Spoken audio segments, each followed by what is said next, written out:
Salve, salve, guerreiros da Imaculada, que alegria estar aqui com vocês mais um dia. Que bom que você veio. Eu já louvo, adoro e glorifico ao Senhor pela sua vida. Que bom da sua existência. O Senhor vos ama, o Senhor vos quer e tem um lugar preparado para ti no céu que ninguém tirará de você. Amém? Já faço a perguntinha do dia. Se você já separou aquele tempinho para estar com o Senhor, amando a Jesus, adorando a Jesus, ficando com Jesus. Se você ainda não fez, então eu convido, vai lá, fica com Jesus, ame a Jesus, adore a Jesus, louve a Jesus, glorifique a Jesus, tá bom? Gente, a meditação do dia de hoje, na verdade, assim, as meditações desta semana, elas estão sem palavras, é quase que sem comentários, é quase que eu poderia só ler e vocês já tirariam toda a mensagem espiritual que elas têm para trazer. Eu vou só dar uma olhada no tempo aqui, gente, porque vocês sabem que eu sou meio esquecido, né? E eu esqueci de colocar o relógio aqui para mim ficar olhando o horário.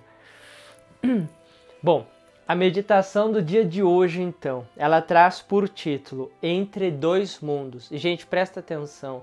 Quando eu li essa meditação pela primeira vez, ela me tocou de um modo tão forte, tão profundo, que eu falei, meu Deus do céu, que lindo. Escutemos atentamente. Por que tanto sofre o homem no mundo? Por quê? É a dolorosa, inquieta e desesperadora interrogação de toda a filosofia, de toda a religião, de todo sábio. Temos sede e fome insaciáveis de uma felicidade que não se encontra em parte alguma. Quereis saber, diz Lamennais, que foi um filósofo. Se eu errei a pronúncia aí, os filósofos me perdoem. Então, dizia ele, quereis saber por que é o homem a mais sofredora das criaturas? Ele responde, é porque tem ele um pé no finito e outro no infinito, e está como que esquartejado, não por 4 cavalos, como nos tempos do horror, mas por 2 mundos. Esta é a razão última do porquê sofremos. Dotados de um coração de ânsias infinitas, criados à imagem e à semelhança do eterno, como podem o finito e o efêmero contentar-nos? E procuramos loucamente uma felicidade eterna no temporal, a satisfação de um desejo infinito no finito.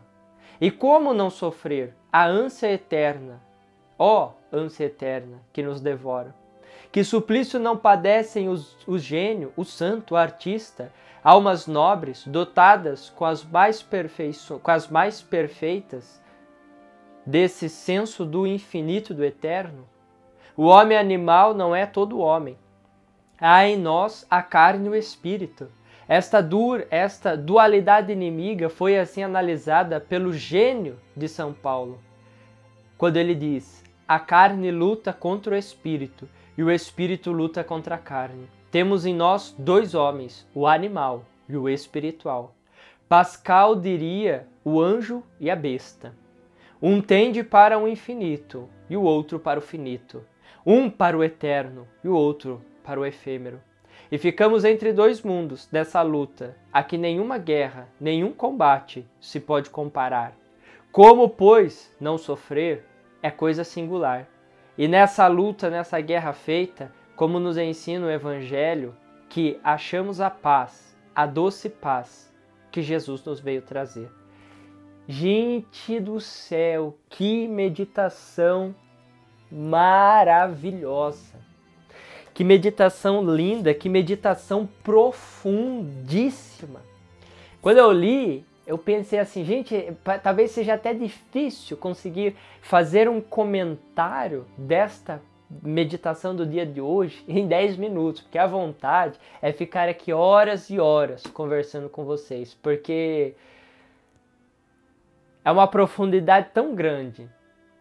Entendam aqui quando ele fala finito e infinito, que ele usa muito essa comparação, o Monsenhor, finito é aquilo que é da terra, aquilo que é carnal. Infinito é o eterno, o sagrado, é Deus. Então ele começa falando, por que o homem é a criatura que tanto sofre? Por que nós sofremos tanto? Então ele usa a frase de um filósofo, Lamennais.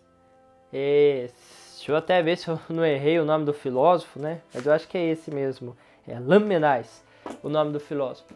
E ele fala, o filósofo vai falar dessa questão de que nós somos criados à imagem e semelhança do Eterno. Dentro de nós existe algo que nós não encontraremos em nenhum outro ser. Somente o ser humano, somente nós somos dotados de duas naturezas. É tão bonito porque quando nós pegamos os animais, eles são de natureza única e simplesmente animal. Quando pegamos os anjos, seres espirituais, também criaturas de Deus, eles são criaturas única e exclusivamente espirituais. Então, entre o anjo e o animal, existe uma diferença. Quando Deus cria o homem, Deus é como se Deus fizesse um composto, uma junção, uma união.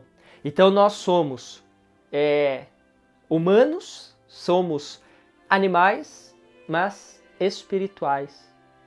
Nós temos essas duas realidades dentro de nós. Por isso que, muitas vezes, vivemos sempre em guerra interior. Por que tanto sofrimento? Eu comentava com uma pessoa ontem. Se você olhar para um animal, aquele animal, ele tá feliz, na maior parte das vezes. A gente, talvez assim, não vê um animal... não é tão comum ver um animal com ansiedade como nós vemos seres humanos hoje em dia. A gente não vê um animal com tanta facilidade, com depressão, como nós vemos seres humanos. Na verdade, a gente não vê nenhum animal viciado, fanático por dinheiro, trabalhando que nem louco e condenado, fazendo hora extra, hora extra, hora extra, hora extra, nem dormindo não dorme, faz 2, 3 empregos. A gente não vê um animal fazer isso, mas nós vemos seres humanos fazerem. A gente não vê um animal, depois de alcançar o ápice do prazer ali, numa relação sexual, quando ele está ali com a sua parceira, querer logo em seguida repetir isso.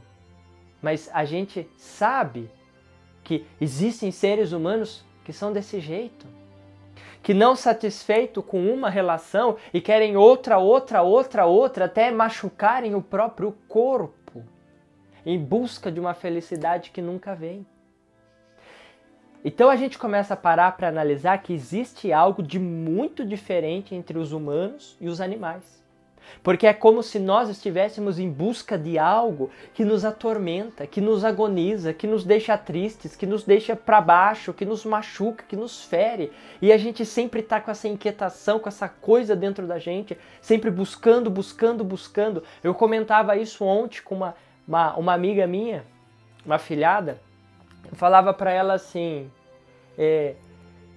se uma pessoa gulosa, quando ela está se alimentando muito, comendo muita comida, se naquele ato ela alcançasse verdadeiramente o ápice, a plenitude do prazer, da felicidade, da realização, então nunca mais ela precisaria comer novamente. Mas a gente sabe que não é isso que acontece. Porque no dia seguinte essa pessoa vai se afundar em comida de novo. Uma pessoa viciada na mentira. Nós sabemos que por mais que hoje ela conte a maior mentira do mundo, se isso a satisfazesse plenamente, a realizasse plenamente, ela não precisaria fazer isso novamente. Mas nós sabemos que no dia seguinte ela vai fazer de novo. Uma pessoa louca e viciada no prazer, quando sozinho na sua casa busca pecaminosamente a masturbação, a pornografia para atingir esse prazer, para saciar essa vontade, se ela se realizasse com aquele ato plenamente, ela não precisaria fazer isso no dia seguinte. Ou me desculpe dizer, não precisaria fazer isso 5 minutos depois. Mas nós sabemos que a realidade não é essa. Entende o que eu estou querendo dizer? Por mais que nós busquemos as coisas aqui da terra, que nos realizam, por mais que nós buscamos preencher o vazio que existe dentro de nós, não preenche completamente. Sempre falta. É uma felicidade que ela não se autossustenta, porque nós conseguimos hoje, mas amanhã precisamos de novo. E eu falava com ela, até quando nós teremos que no nosso dia a dia ficar nos drogando continuamente para buscar uma miserável alegria num prazerzinho, num viciozinho? Até quando continuaremos a nossa vida nessa droga que nós precisamos todo dia e toda hora para alcançar um pouco de felicidade e prazer para mover a nossa vida? Ou seja, o que está acontecendo conosco? E eu falava para ela, se dentro de nós sabemos que falta algo e nós sempre queremos preencher esse algo, daí nós podemos tirar duas conclusões. E você vai poder concordar comigo. Se nós temos essa vontade, esse desejo de preencher, é porque dentro de nós existe um espaço para ser preenchido. Porque se não houvesse espaço a ser preenchido, nós não estaríamos buscando. Mas como nós buscando das diversas realidades, seja no pecado, na mentira, na gula, no sexo desregrado, nas drogas, mas nós sempre estamos buscando preencher algo dentro de nós. Então, primeira conclusão, existe um espaço em nós que precisa ser preenchido. E você concorda comigo que todo espaço que tem que ser preenchido tem um preenchedor. Eu falava com ela, não tem lógica uma pessoa criar, né, uma geladeira, uma pessoa ir lá na loja, comprar uma geladeira para pôr na cozinha de enfeite, se não for para preencher aquela geladeira com alimentos. Ou, eu vou preencher a geladeira com um pneu de carro. Gente, não tem lógica. Aquela geladeira, se ela pudesse falar, ela seria uma geladeira infeliz, porque ela foi criada para ser preenchida com alimento. A pessoa me põe um pneu de carro dentro da geladeira, ou seja, ela não atingiu a sua plena realização. Ou, eu já vi muitos casos, aquelas pessoas que a geladeira queima, a pessoa usa a geladeira de armário, enfia um monte de coisa dentro da geladeira. Gente, se essa geladeira pudesse falar, ela seria uma geladeira depressiva, ansiosa e infeliz, porque ela não atingiu a plenitude do porquê aquilo, do porquê ela foi criada, tá? Ou um carro, a pessoa compra um carro, deixa na garagem para ficar de enfeite, esse carro seria infeliz se ele pudesse falar, porque ele foi feito para ser preenchido com pessoas que andem nele.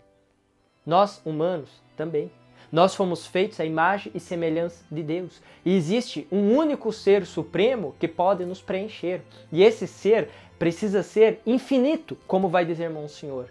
Não pode ser um ser finito, porque o prazer e o pecado são alegrias finitas, ou seja, elas duram naquele momento, mas depois de uma boa noite de sono, vai embora. Então no dia seguinte nós precisamos continuar com aquele estado de se autodrogar para conseguir um pouco de prazer, porque nunca atingimos. Aí as pessoas ficam ansiosas, depressivas, taxas de suicídio que aumentam. Por quê? Por que aquela dor tão forte na alma que nunca cessa e que nunca acaba? É exatamente o que a meditação fala hoje, entre dois mundos. Estamos vivendo numa guerra que é como se nunca acabasse. E muitos não sabem o porquê disso. Mas preste atenção. É porque o homem é a mais sofredora das criaturas. Por que ele é a mais sofredora? É porque tem ele um pé no finito, ou seja, aqui no mundo, e outro no infinito, e está como que quase esquartejado. Não por 4 cavalos como nos tempos de horror, mas por 2 mundos. Nós vivemos dividido. A nossa alma anseia Deus, a nossa carne anseia o mundo. E nós vivemos esse contínuo duelo, esse contínuo combate, essa contínua guerra interior entre carne e espírito, que nos chacoalham para os dois lados. Como São Paulo vai dizer, Senhor, sempre busquei fazer o bem, mas acabei fazendo o mal que não queria. E a gente fica com aquela angústia, fica com aquele negócio dentro da gente. Porque nós temos uma sede de Deus, que é muito maior do que uma sede do mundo. Dotados de um coração de ânsias infinitas, criados à imagem e semelhança do Eterno, como podem o finito e o efêmero contentar-nos? É isso que ele diz, gente. Como pode nós que somos criados espirituais, somos criados para realidades infinitas, sermos contentes com realidades finitas? Nós que somos espirituais, que somos criados para Deus, como podemos contentar-nos com aquilo que é realidade material e carnal? Não contenta, gente. Não contenta. Não dá. Não dá. Por isso que tem gente que tanto se afunda no pecado, que tanto se afunda no vício. Por isso que tem gente morrendo de overdose, porque são pessoas que dentro delas existe uma sede pelo infinito e elas não sabem disso e tentam contentar-se com coisas finitas. Gente, não contenta. Não dá. Não vai. A dor e a angústia vai ser cada vez maior, porque sempre depois do primeiro pecado, o segundo sempre vai ser menos prazeroso. Então por isso que a pessoa fica naquela contínua pecação, vamos usar essa palavra se ela existe, porque ela quer atingir o prazer do primeiro. Mas não atinge mais, porque o primeiro era emoção, era alegria, era o gozo celeste. Mas não dá mais, entendeu? Porque já não tem tanta alegria mais. Aquilo começa a ficar vazio, vazio, vazio. Eu conheço pessoas que depois que cometem um pecado, choram. Entram no quarto, se fecham e começam a chorar. Porque se culpam, porque ficam com raiva, porque um vazio invade a pessoa, porque dá uma angústia, porque dá uma solidão. Gente, são pessoas que estão buscando o infinito no finito, entendam isso. Enquanto nós não entendermos que nós precisamos do infinito, nós viveremos sempre essa guerra que nunca acabará. Deixa eu até ver aqui, gente. Às vezes eu me empolgo falando, deixa eu ver. Mas já falei muito já. Eu falei que essa meditação de hoje, gente, é uma meditação maravilhosa. Eu vou tentar encerrar ela rapidamente. E procuramos loucamente uma felicidade eterna no temporal, a satisfação de um desejo infinito no finito, a satisfação de um desejo, de uma vontade daquilo que é infinito, nas coisas que são infinitas. E como não sofreram? Ó ânsia eterna que nos devora. E ele termina. É nessa luta, nessa guerra entre carne e espírito, como nos ensina o Evangelho, que achamos a paz, a doce paz que Jesus nos veio trazer. Ou seja, queridos, nessa guerra só encontraremos a paz quando o Senhor reinar no nosso coração. Quando de fato renunciarmos àquilo que é do mundo e vivermos para Deus. E as pessoas falam, para que se privar tanto? Para que viver doutrinado? Para que viver como num cabresto de cavalo que você não enxerga nada? Porque muitos falam que a religião é isso. É medo, gente. É medo que essas pessoas têm. Medo de se lançar naquilo que não vemos, que não tocamos, que não se materializa. Porque ser católico é uma loucura. É uma loucura você ir lá na missa e o padre te dá o corpo de Cristo e você olhar para a aparência daquele pão e falar, não, isso é carne de Jesus, é sangue de Jesus. É loucura você estar diante de um homem e você falar os seus pecados e ter a fé certa de que aquele homem tem o poder para absolver os seus pecados. Isso é loucura, gente. Mas é isso que alimenta o infinito dentro de nós. Eucaristia, confissão, sacramentos, uma vida litúrgica, uma vida em Deus, rezar o rosário. Tem gente que fala para que essa loucura, ficar lá com essas bolinhas aí, ó, 1, 2 horas. Experimentem. E eu tenho certeza que vocês mudarão de vida. Gente, desculpa o vídeo grande, mas é que a meditação de hoje ela é linda e maravilhosa. Eu falaria muitas mais coisas, mas eu já vou encerrar o vídeo porque vai ficar muito grande mesmo esse vídeo, tá bom? Comente aí se você gostou do vídeo de hoje, tá? Fala a sua experiência aí. Quero convidar rapidamente você a curtir esse vídeo, comentar, compartilhar e divulgar o nosso canal, tá bom? Fiquem com Deus. Salve Maria!